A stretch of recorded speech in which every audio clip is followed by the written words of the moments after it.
Todo lo que estudié para hacer este video no se dan una idea, pero sé que ustedes lo están esperando hace un montón, porque la editorial Acme, que para todos es conocida por los libros que hizo en la colección Robin Hood, por lo menos en Argentina y en Latinoamérica, incluso en España, muchos tuvieron estos ejemplares amarillos y era poco un sueño conseguir tener la biblioteca completa, la colección completa. Así que en este libro vamos a desandar un poco la historia de la editorial Acme, que no solo es la historia de la editorial, sino que de alguna manera también nos va a ayudar a reconstruir parte de la historia política, social, económica del mundo.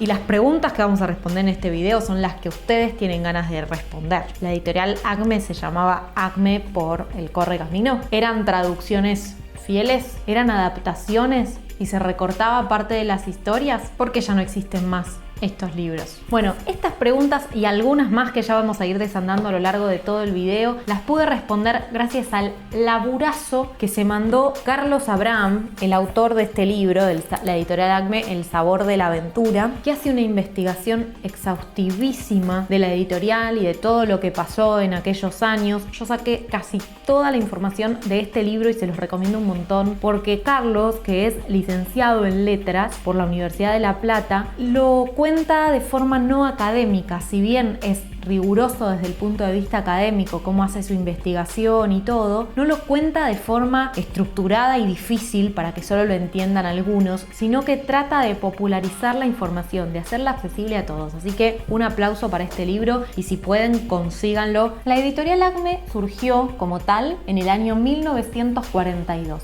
Y se trató de una fusión entre dos empresas preexistentes. Por un lado, la de Modesto Ederra y por el otro lado, la de Amadeo Blois. Modesto Ederra era un distribuidor de revistas extranjeras en la Argentina. Lo que hacía era comprar los derechos de esas revistas y después, a modo de suscripción, por ejemplo, lograba que la gente las comprara. Y por el otro lado, Amadeo Blois tenía una editorial y lo que pretendía era generar libros de interés general. El tema es que para el momento en el que se fusionaron las dos empresas, estaban teniendo problemas ambos. Por un lado, para Modesto Ederra estaba siendo muy complicado traer revistas de afuera porque estábamos en un contexto de guerra mundial, guerra civil española, porque había realmente complicaciones para que el material estadounidense llegara a la Argentina. Entonces se estaba quedando sin contenido que distribuir. Su empresa se basaba en la distribución y no estaba pudiendo hacerlo. Y por el otro lado, la empresa de Amadeo Blois estaba teniendo problemas con la distribución. Era muy complicado y también temas de costos. Entonces, al fusionarse ambas empresas y transformarse en Acme Agency SRL, lo que lograron fue fortalecer las dos cosas que a los dos les estaban complicando en ese momento. Y tomaron el nombre de Acme, que era la empresa de Modesto Ederra. Modesto Ederra era un bahiense, había nacido en Bahía Blanca en 1903, se había ido a vivir a Estados Unidos después de que lo rechazaran cuando intentó ingresar a la Marina. Él había aprendido a hablar en inglés por suplementos, por leer textos así en papelitos, digamos, en revistas, en textos, y en 1926 vuelve a la Argentina y ahí es donde empieza a trabajar en la agencia Acme, que se encargaba de la distribución de textos y revistas por suscripción, revistas extranjeras.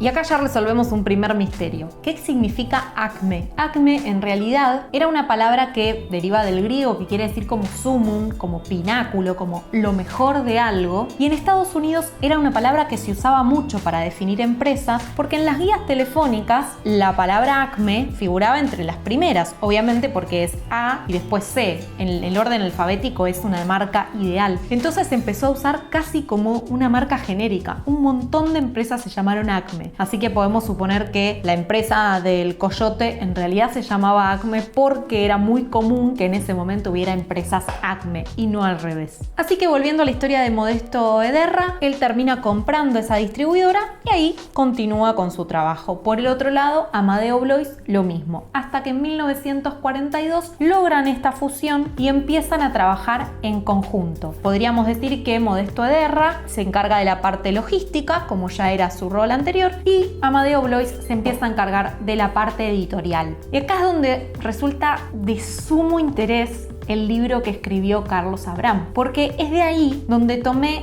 el concepto de la literatura de masas. Vieron que siempre está esta discusión de en la literatura qué es canónico, qué no, qué es académico, quién tiene que leer determinada cosa, por qué los que estudian en las universidades no leen determinados libros. Bueno, básicamente el éxito de la colección Robin Hood se basa en entender el concepto de literatura de masas, que muy bien entendieron Modesto Ederra y Amadeo Blois. Porque en realidad ninguno de los dos era intelectual, no es que habían estudiado y sabían qué era lo que había que bajarle de la lectura y la promoción, sino lo que ellos querían era vender. Digamos, tenían una empresa y querían que esa empresa funcionara y que el producto que hoy podía hacer libros y mañana podía hacer remeras funcionara. Entonces para eso aplicaron los conceptos de lo comercial más que de lo intelectual. Sin embargo, tenían un producto que obviamente era un producto cultural, entonces hay algunas cosas que podemos entender como actitudes casi generosas con la humanidad, ¿no? Medio altruistas. Sin embargo, como les decía, el concepto que hay que entender acá es el de literatura de masas. La literatura en ese momento era la forma de entretenimiento y estamos en un contexto, estoy hablando de 1942 cuando se fusionaron, en donde había ya algunos derechos laborales para los trabajadores, por lo tanto había momentos de descanso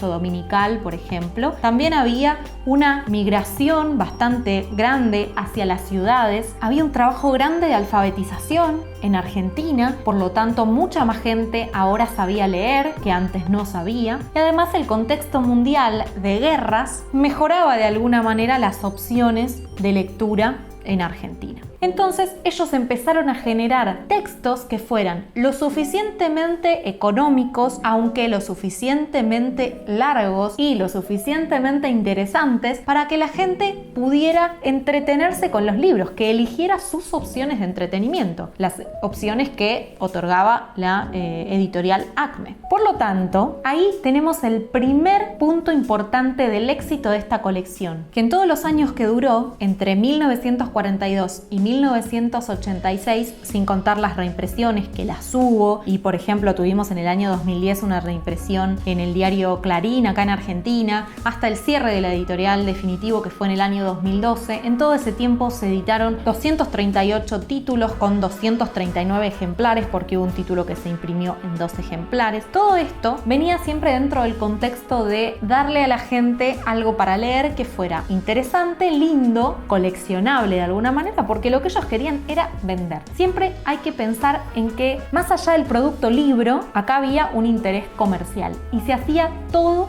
por ese interés comercial, por satisfacerlo, digamos. La editorial Acme no era la única editorial que en ese momento estaba imprimiendo literatura de masas. Podemos encontrar la editorial Tor, de la que Carlos también hizo una investigación y yo no la leí porque de hecho no conocí la editorial Tor, la editorial Abril, la editorial Molino, que para muchos debe ser conocida por sus libros de Agatha Christie, la colección de policiales de Agatha Christie. Pero acá no voy a hablar mucho más de la editorial Acme, sino de la colección que nos interesa, que es la colección Robin Hood. Ya entendimos el contexto, ya sabemos por qué era una editorial que lograba que sus colecciones fueran exitosas. Pero sé que a ustedes les toca especialmente en el corazón Robin Hood, porque era una colección que estaba pensada para los jóvenes. Era una colección para niños, preadolescentes y adolescentes. Tenía muy marcadas las temáticas que quería referir. Por ejemplo, los libros de aventuras, de vaqueros, de piratas, para los varones, digamos, y los libros femeninos, pero no rosas, no novelita rosa, sino temáticas femeninas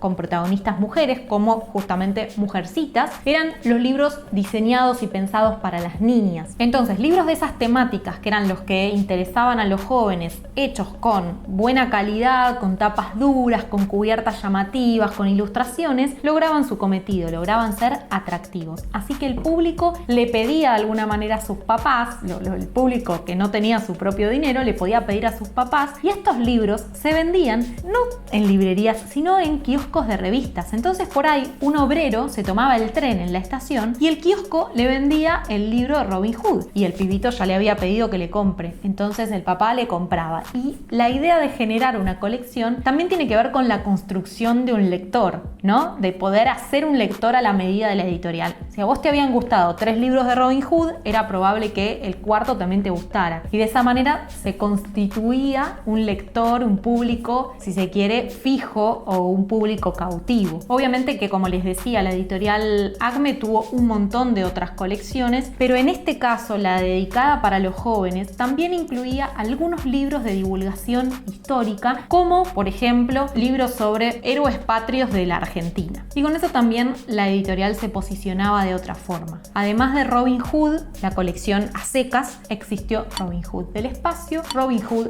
de divulgación y Robin Hood popular, que era un poco más barato que la de los libros que estamos acostumbrados a ver con las tapas duras. Pero obviamente iba para concentrar el mercado de quienes tenían por ahí menos dinero y no podían comprar estos libros. La editorial contaba también con su propio plantel de traductores, o sea que le daba trabajo fijo a personas que traducían del inglés, del francés, del italiano, textos de los autores que en ese momento eran como el sumum. Y hacían sus propias traducciones al punto tal que muchas veces el mismo traductor traducía al mismo autor, cosa de tener el mismo formato de traducción para el mismo autor y que siempre se siguiera una misma línea. Es algo parecido como cuando en las películas les dan al mismo actor siempre el mismo doblajista. Entonces la voz de Tom Hanks doblada al español es siempre la del mismo doblajista y de esa manera se conserva como una línea de calidad o una línea unificada, ¿no? Usted lo ordenó, mi sargento. Lo mismo pasaba con los traductores. El punto también es el de las adaptaciones, que sé que a ustedes les preocupa un